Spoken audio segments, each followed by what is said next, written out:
Bu videoda beyniniz ne kadar akıllı, ne kadar tembel, hadi aptal demeyeyim, onu göreceğiz. İnsanların beyinleri çeşitli farklı fonksiyonlara sahiptir ve kullandığınız kadar güçlenir. Ama başlamadan basit bir deney yapalım. Bakalım beyniniz ne kadar çalışmayı seviyor. Şu an ekranda gördüğünüz şey nedir? Bir çember. Peki şu an ekranda gördüğünüz şey de bir çember midir? Belki evet, çünkü beyniniz bu noktaların dizilişini dairesel olarak gördüğü için diyor ki bu bir çember. Peki şimdi halen bir çember mi? Belki evet. Beyniniz halen oralardan noktalar geçirip bunun bir çember olmasını istiyor. Peki eğer sadece 3 nokta varsa halen buralardan bir çember geçiriyor mu? Yoksa artık bu bir üçgen mi? Ya şöyle yaparsak artık bu tam bir üçgen mi? Çemberle hiç alakası kalmadı mı? İşte beyin boşlukları istediği gibi doldurur. Görmek istediği şeyi görür. Bir V harfini üçgen olarak görmezken ters durduğunda artık bu onun için bir üçgendir. Çünkü anlam yüklemek ister. Bu videoda işte sizle birlikte beyniniz ne kadar akıllı ve çalışkan ya da ne kadar tembel ve birazcık aptal onu göreceğiz. Gelin başlayalım.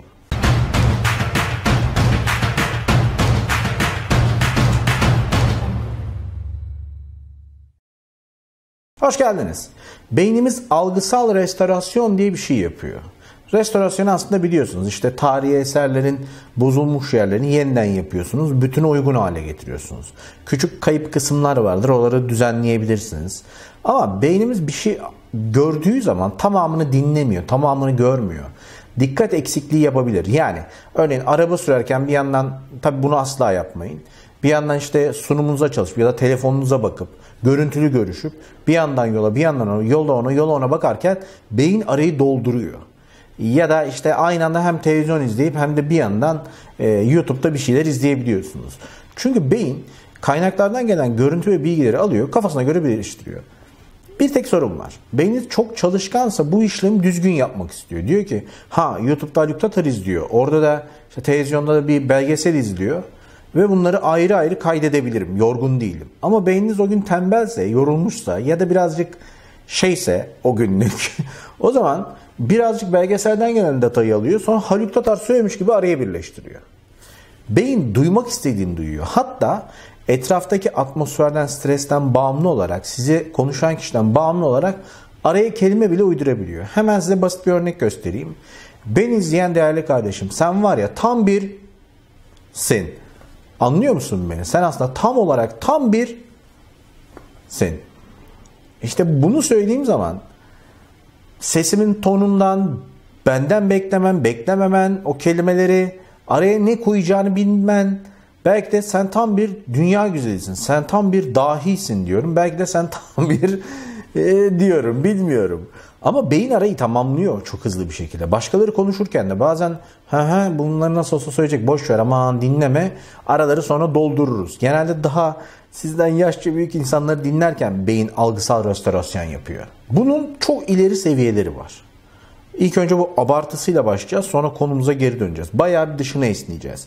New York sokaklarında gezen Heather Hedberg isimli birisi, sanatçı, bilime meraklanan birisi, bilimin de desteğini alarak yerde bulduğu çiğnenmiş sakızları, işte bazı yerlerden topladığı saç DNA'larını falan alıp bunların üzerinden insan yüzleri oluşturmayı başarmış. Tabii ki bu biraz iterasyon, biraz bilimin desteği, biraz evet gerçek, evet yalan ama yüksek oranda doğrulukla ürettiğini düşünüyor. Ve bir insanın sakızından, saçından, kalıntılarından yüzünü oluşturabileceğini ortaya çıkartıyor. Sokağa sakızında pıt diye fatan pandaları inşallah kolayca bulur, cezasını yazarız. Bir başka dijital fotoğraf sanatçısı ki herhalde Danimarkalı, Norveçli falan, çünkü bu ismi telaffuz bile edemiyorum. Soyadına yönelik bir şeyler sallayacağım ama ismi okuyamıyorum. Aşağıya okunuşunu yazarsınız. Bilen varsa tabii ki. İşte bu şahıs da farklı bir sistem geliştiriyor. Fotoğraf sanatı üzerine diyor ki ben aslında şöyle ekranda gördüğünüz gibi gri fotoğrafları hepsini renklendirmeme gerek yok. Nasıl olsa insan beyni arayı boyuyor. Çizgiler atayım üstüne renkli. Ve fotoğrafın tamamını renkli görsünler. Ya da çizgiler atmasam bile, noktalar bile koysam olur. Beyin zaten geri kalanını kendi kendine boyuyor. Ve gördüğünüz gibi beyin öyle yapıyor. Beyin geri kalan şeyleri kendi kendine bu kırmızıymış demek ki, bu böyle küçük bir ipucu istiyor altı üstü. Sadece belli bölgeleri tek bir nokta, iki nokta, büyük nokta koysanız bile onların renklerini kendi kendine kafası koyacak. Eski siyah beyaz filmlerin renklendirilmesi gibi. Çünkü biz algısal olarak bu restorasyon işini, yani boşlukları doldurmayı seviyoruz. Örnek, ben size şu an ekranda gördüğünüz gibi 8, 15 ve 30 karelik animasyonlar göstersem, bu gördüğünüz animasyonların hepsi sizin için aynı. Sadece biraz daha yavaş ya da hızlı gidiyordur ya da görüntü az akıcıdır ya da çok akıcıdır. Ama bunlar animasyondur sizin için. Aslında bunlar fotoğraf karesi gibi peş peşe oynatılan duran imajlar, görüntüler. Başka bir örnek de göstereyim. Şu an ekranda gördüğünüz 3 kişi de size göre koşuyor. Aslında bir tanesi 15 kare, bir tanesi 30 kare, bir tanesi 60 kare. Ama animasyonda siz bunları böyle gördükçe sorun yok. Aynen yola arada bir bakmanız gibi. Anlatabiliyor muyum? Yani boşlukları beyniniz her türlü dolduruyor. Ve beyniniz bununla mutlu. Tamam diyor, orada bir akan görüntü var. Ve ben bundan fikir edindim. Peki kaç kare size yetiyor?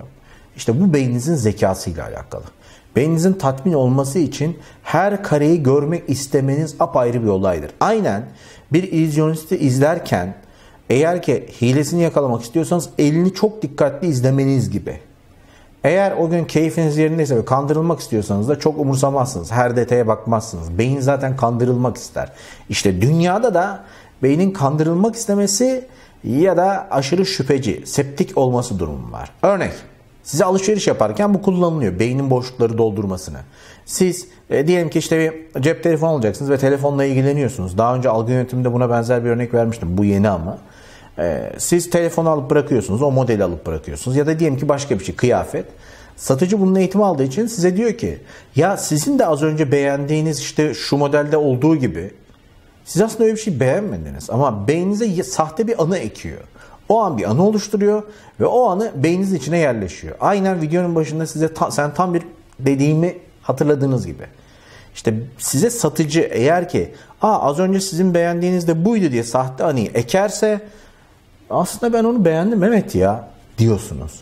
Çünkü beyin boşlukları doldurmayı seviyor. 15 dakikadır bu mağazadayım ve bir şeyleri beğendim herhalde diyorsun. İşte özetle sizin hayatınızdaki, yaşamınızdaki o film akıyor ya 10 senedir, 20 senedir, 30 senedir, 40 senedir. Boşluklarınızı kim dolduruyor? Bu da yanlış anlaşılacak. Boşluklarınızı kim dolduruyor önemli. Sizin anılarınızda, yaşadığınızda, hayatınızdaki boşlukları beyninizin o algısal restorasyonu ve anılarınızın restorasyonu birisi yapıyorsa bu kişi güvenilir olsun. Yoksa beyniniz zaten kandırılmayı çok istiyor. Beyniniz ne kadar akıllı, beyniniz ne kadar tembel o iş çok önemli. Ama bunu çeşitli besinleri yüksek alarak çinko, magnezyum gibi çeşitli fast food, ambalajlı gıda, çikolata, ıvır zıvır saçma salak çöp foodlardan, junk foodlardan özür dilerim, çöp gıdalardan daha doğrusu Türkçe konuşalım, uzak durarak yapabilirsiniz. Ama ben ne dersem diyeyim beyninizi şekerle kavurmaya devam edeceksiniz. Ve beyniniz gittikçe tembelleşecek. Şeker almadığınız sürece data işlemeyecek, veri işlemeyecek ve aman diyecek bu böyleydi, şu da şöyleydi. Ben Öykü Tatar. Bir sonraki videoda görüşmek üzere.